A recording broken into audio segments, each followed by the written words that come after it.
Hello, people of the world watching videos on the internet that have to do with cars and things. Welcome to this, a 2005 F350 Super Ute that will soon house a 24-valve 5.9 Cummins diesel. If you're new and you missed the last video where I worked on this thing, up above my head is either a link to that video or also could be a booklet on how to teach a pigeon to make spaghetti.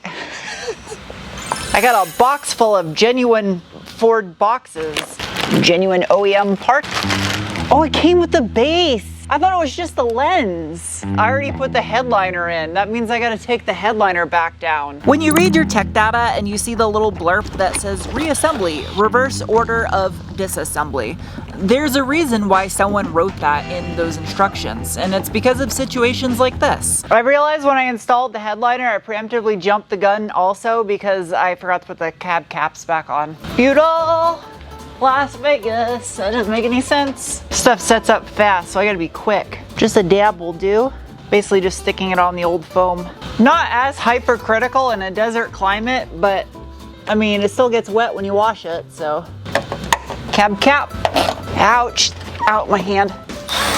Old one, new one. The foam is a lot softer and the base is a lot glossier. I'm surprised it didn't come with new nuts though. That's weird. The number one thing I've always seen people cut corners on vehicle restorations that drove me insane was trim in hardware. It's the little things that you think aren't important that actually make the biggest difference in the overall look of a vehicle. It's not just shiny paint that matters. This next bit is gonna drive me a little bit crazy as much as I harp on trying to only use genuine OEM parts for whatever brand of vehicle I'm working on, doesn't matter. This is an OEM, but I couldn't find brand new old stock OEM. Just easier with the hood off until I'm done. I have no problem with aftermarket reproduction parts if the company reproducing them meets or exceeds the OEM quality standards and they fit properly. So these little plastic tabs are what the windshield cowl screws into, but I have two broken ones right here and right here. They're broken before I took it apart. Luckily, I was able to, I went everywhere. I was able to order some. Ta-da! Brand new. The question is, do I replace all, some, or none? Obviously not none, that'd be dumb. But, ow, it hit me in the fucking chin! That was like violent. Good thing it didn't hit me in the eyeball. Oh, so much crap in there.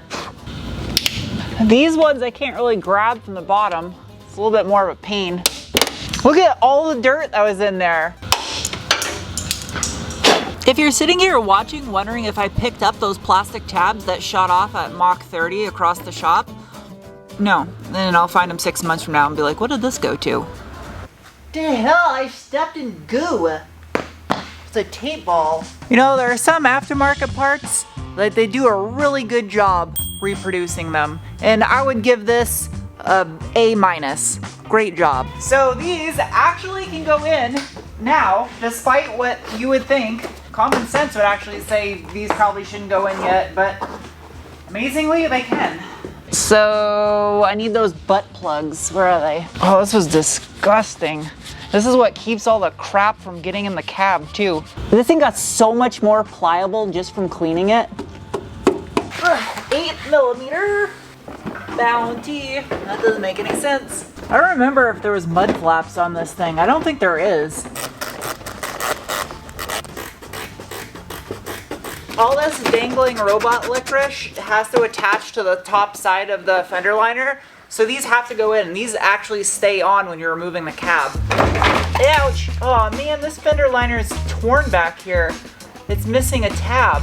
I don't have the budget to replace literally everything on this truck. I mean, this is already getting really expensive as it is. So I'm gonna try to not slice my finger off or cut an artery open in my leg. Ah. It's sideways. I think it'll work because that top part was broken off. That right there is what I like to call a deployment fix, because when you don't have adequate bench stock, okay, you just gotta make do with the stuff that you have on hand and get the mission accomplished. That gets it right where it needs to be. Yeah, all that stuff can go in place. With how nice this is turning out, there's a couple parts I really don't want to try to clean up and put back on here because they just look like trash. I'm only replacing stuff that's absolutely trashed. I'm gonna try to reuse everything I can that's in good shape. Now make sure the rubber is nice and dry. Treat the rubber, buff that stuff in. It's like brand new, so soft. So the piece of weather stripping that goes along the door glass inside the channels is called the door run. It's discontinued on the passenger side, driver's side. Passenger, it doesn't really matter. Either way, I found the last new old stock one in the country. It took forever to find it. No rattle, no rattle. Ah, that works. Yeah, these look like absolute butt. I'm not sticking those back on there. Hey baby, come F. Aha. These wiper blades are in mint shape. Charlie must have replaced these. Must apply a little bit of HR scuff and stuff. I made somebody laugh with that. And also somebody unsubscribe. A little bit of wax and grease. Get this nice and clean. Just started raining out and there's a vehicle in the paint booth next door. I don't know where I'm gonna spray these. Painting indoor in the dark. Hello, it was the following morning. I ran for 20 feet and now I'm out of breath. Was it a short run distance-wise or because you did the running? Whatever. For obvious reasons, trying to move an 800+ pound Cummins diesel engine by myself is not smart, especially when it's got to go in the back of the pickup truck. So I phoned an angel for some help. Oh my god, this is so heavy.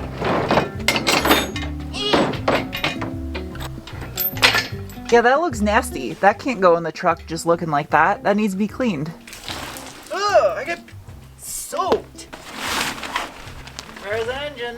Even though technically my Graham's old 94 Ford Ranger has a maximum payload capacity of 1,250 pounds, I could just imagine if she was alive today, she would be saying, "You're not sticking that thing in the back of my truck." Luckily, Dave, the owner of the custom barbecue grill shop next door, was around and I was able to borrow his forklift to pull the engine out of the back of the truck with. Way easier than rolling an engine crane across this old asphalt. Alright, you guys just go ahead and do it. Oh, yep, you're disconnected. Alright. So that little escapade to pick up the engine this morning just wasted 6 hours and 34 minutes of the day because I don't have enough room to keep that at my house or here at the shop, and the truck wasn't here because I can't leave a vehicle here, and it wasn't at my house, and I desperately need to build my own shop this year that has plenty of space so everything can be in one location. So what color is a truck-based, pickup truck-based Cummins block? I mean, that definitely does not look black. This suit is black, not. I'm pretty sure that's gray. Exhaust manifold looks like it should be gray. Valve cover is supposed to be black on these, but it's called titanium black. Cummins titanium black. I looked it up. Ow, that thing is so dense. Big old ground strap right over here. Since this is not a full restoration, nor is this even my truck, I was told multiple times, don't go crazy on it. It doesn't need to be perfect. The engine ran great as is, we'll just stick it in. That's what he said. Literally. Oh, that's heavy. I've never worked on a 24 valve Cummins, but I've worked on the 12 valve commercial ones and P809 generator sets before, and they literally never broke. There was never really engine related problems other than when crew chiefs would run them out of fuel on the flight line. I really wish I had Dave's forklift still. That would make my life way easier than doing it with this thing.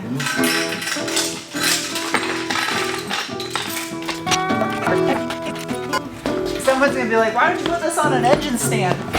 Yeah. Because I trust an engine stand with this thing on it.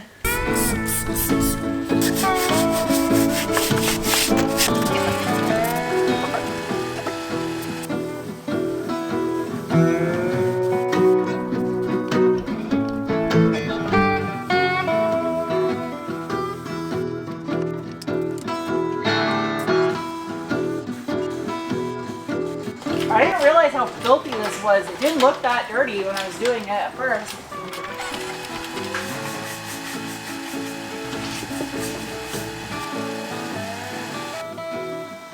Shout out to Angel. He just saved me a ton of time cleaning up this harness because it was full of all kinds of dirt and nasty stuff. Well, it's cleaner than when I started. Welcome to the following day. It was snowing this morning.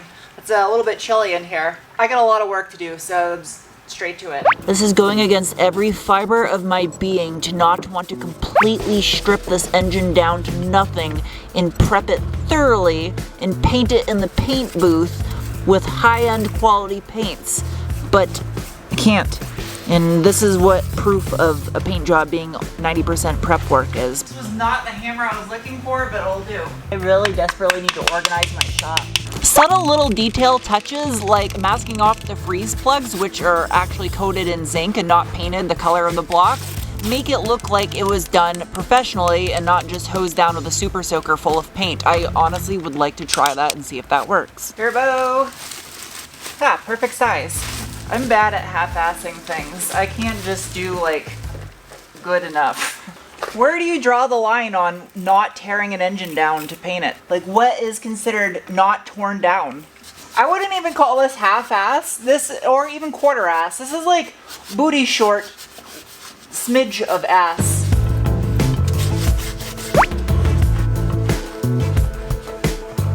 I'm destroying this hammer.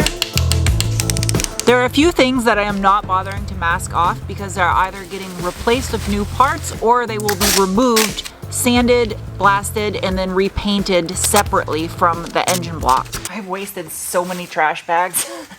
I don't really need to mask off the valve cover because I gotta peel it off and repaint it separately when I do the gasket. And the manifold, it doesn't matter if paint gets on there because it'll burn off instantaneously anyway. This mask job might look like a confusing mess, and that's because it is a confusing mess. But don't underestimate my abilities with a spray can. All I can say is just trust the process. There's a method to my madness. Forgot I have to put this thing on a crane. I put the chicken before the horse in this situation. I don't think that's how that saying goes. I can't do this inside, obviously, because I'm gonna get overspray all over the vehicles in here. So I gotta do it by the door. Oh, I wish I had help today. This thing's heavy. Ready, set, paint. I know I'm gonna get a comment of someone saying you should have media blasted that or used a chemical paint stripper first before you painted it. And well, that person likely probably alphabetizes their sock drawer. They're not incorrect. That is the best way possible to make sure you have absolute adhesion. But I am trying to make a point here and show that if you do a little bit of effort in your prep work, you can get a fairly decent end result. And also the area above the rear main seal, I'm not spraying because that will be completely covered up by an adapter plate as well as the transmission. There's somebody screaming in all caps lock right now because I didn't take off the fan to paint the front half of the engine. Oh, there's that ugly valve cover, yay. Man, I taped the crap out of this thing. That satin clear was a good idea. It has a little bit of sheen to it. Perfect. It is now the 4th day in this video, which means I'm drastically falling behind, but this right here is a huge box of the last missing component for the cab. Boile diattaché. Door run. That was the final missing component I needed for this thing to be able to stick it back on the frame so it can go back outside. Well, other than mirrors. I need to get mirrors for it because if it rains, water can get in there. But other than that, it can go outside once that's on. While I have the engine sitting like this before I pull the valve cover off, I want your guys' feedback in the comment section below. Should I repaint the valve cover the same color as the block? Or should I media blast it in my little glass bead blaster and then leave it raw and clear coat it? Let me know down below in the comment section. The wild card option, and this is iffy because it's kind of expensive and I already have spent too much on this, but the valve cover off of the Marine engine has Cummins engraved in it and doesn't have embosses for a plastic cover. And if I'm gonna blast the valve cover and leave it raw satin, I was also gonna do the little intake horn as well, so that way they match since they're both aluminum. Additionally, there is the oil pan. I did not paint that because I'm gonna pull it off real quick and just put a new gasket on it. Even though it doesn't leak, just while it's out of the truck, might as well.